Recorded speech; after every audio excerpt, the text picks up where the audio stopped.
A dificuldade que ela tem, ela pode trazer para o momento desse grupo.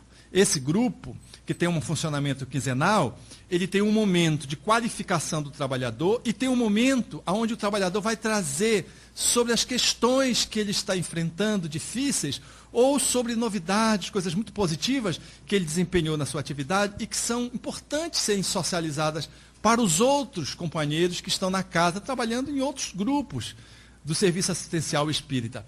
Então, vejam, isso surgiu em função de uma demanda de necessidade de acompanhar cada pessoa. Porque a pessoa chega, se ela não recebe atenção, se ela não é acolhida, se você não a ouve, se você não expõe para ela o que a casa faz, como é que ela vai se apresentar para o trabalho? Como é que ela vai poder se integrar para o trabalho? Salvo se ela for muito extrovertida e ficar insistindo com o dirigente. Mas não tem nada que eu fazer, eu queria ser útil, eu queria contribuir, eu posso participar em alguma atividade? Tem pessoas que... Mas são pessoas raras as pessoas que fazem isso. A maioria das pessoas mais discretas ficam nas suas posições. Os mais introspectivos ficam mais longe ainda. Os tímidos não se apresentam nunca. Então, a casa fica, às vezes, num funcionamento paralisada, com talentos ali, vivendo um culto. E eles acham que o espiritismo é aquilo.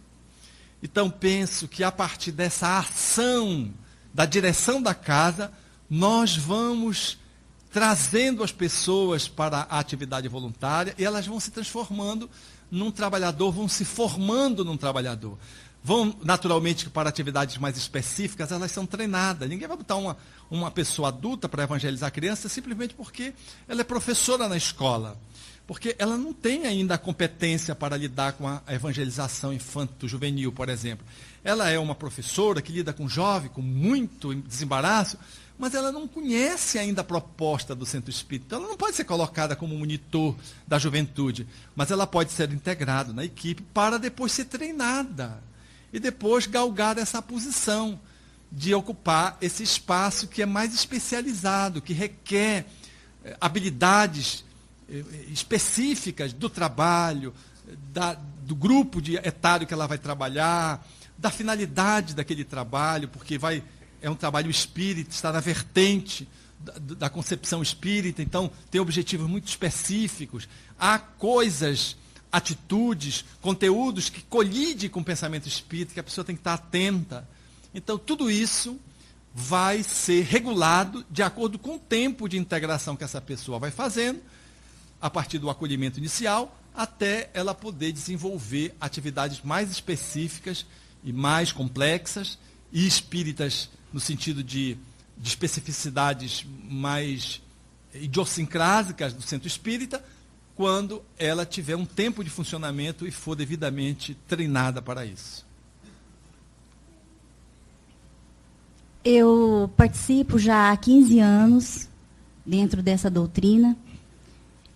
E o nosso grupo é um grupo muito pequeno na nossa cidadezinha. Então, há um tempo atrás, eu cheguei, pessoal da casa, e pedi permissão para poder ir trabalhar numa outra instituição religiosa. E pedi, assim, o que seria, como eu seria vista por eles, se acaso eu fosse participar. Então, as pessoas que estavam em reunião disseram assim, você pode participar. Eu só não sei como você será vista por eles ou recebida. Então, eu tomei a iniciativa, embora amo a doutrina espírita, aprendi a amá-la cada vez mais, não saio dela mais. Só que, como o grupo é muito pequeno e a atividade que nós temos é muito restrita, porque sozinha não se faz muita coisa.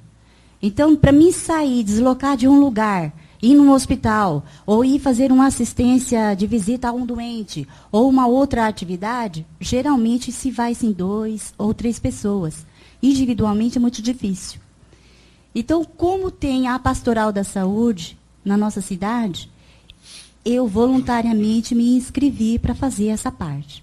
Então, dentro dessa mistura, dessa convivência, sem querer entrar diretamente no isolacionismo, porque era o que estava acontecendo comigo na minha intimidade, então a minha vida social está começando a ter essa mistura.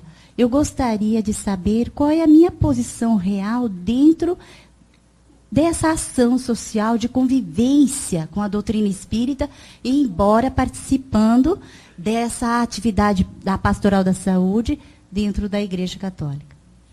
Acho que, enquanto pessoa, a gente pode ser útil em vários ambientes. E aí nós precisamos olhar qual é o enquadramento em que eu estou me colocando. Eu posso me vincular a uma atividade pública, eu posso frequentar uma ONG, posso participar de uma empresa e desenvolver um trabalho voluntário que aquela empresa faz, filantrópico. Nenhum problema. Não tenho nenhum problema de dar a minha contribuição nesta ou naquele setor. Você, como espírita, pode ser chamado numa pastoral para falar, como médico, por exemplo, de planejamento familiar, de métodos anticonceptivos, de aborto. E você pode dar uma contribuição muito clara, muito bela, né?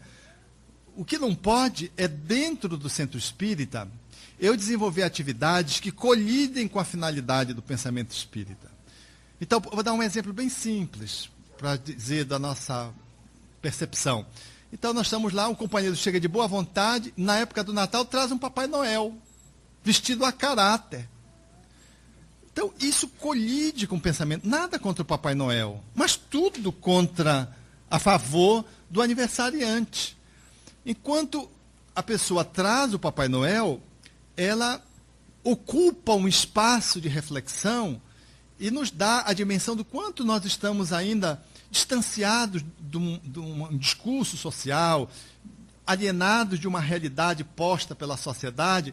Quando nós precisamos fazer um movimento de espiritualização do Natal, nós estamos trazendo o Papai Noel para dentro da instituição.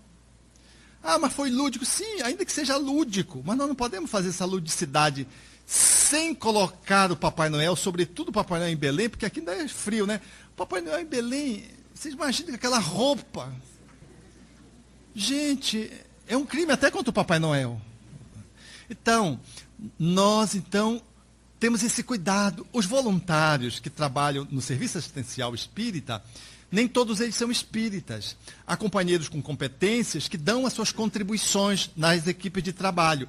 Mas nós temos muito atento para que não haja intervenções que, de algum modo, depõem contra o objetivo da casa. Nós não podemos fazer, em função de um companheiro lá empresário que está contribuindo, um festival com chopp dentro da casa espírita para poder levantar recursos. Não faz sentido para atender famílias, cuja maioria dessas famílias que estão abaixo da linha da pobreza tem problema de alcoolismo. Mas mesmo que não fosse um outro foco, não faz sentido. Nós estamos na contramão. Não dá para fazer planejamento familiar dando pílula de seguinte, como abortivo na comunidade de base, em função de um profissional de saúde que vai dar uma contribuição dentro do centro espírita e tem essa ideologia, não vamos deixar nascer pobre, vamos dar pílula do dia seguinte, fazer aborto. Então, gravidou, a gente dá pílula do dia seguinte para fazer o aborto, com a intenção de fazer aborto.